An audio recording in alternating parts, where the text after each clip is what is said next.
السلام عليكم ورحمة الله وبركاته. والله كسلام صالح. فلله الحمد.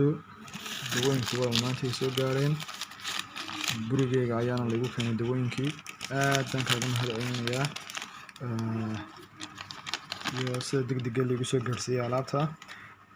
magacaygu waxa weeyaan waa Mahad, waxaan joogaa South East Asia. waxaan online ka amba hab online aan ugu arkay social media gaar ahaan Facebook-ga xanuunada aan ka cabanayo oo markaa Dr. Ahmed markaa consultation umada ka siinayo. waxaan la soo xiriiray Mahad Maxamed Salaad oo Muqdisho ku sugan, waxaan ila soo xiriirisay Dr. Ahmed oo soo Muqdisho jooga. hab online ah ayaan ugu sheegay xanuunka iyo waxaan ka cabanayo nooca yihiin. Fillahi alxamdu.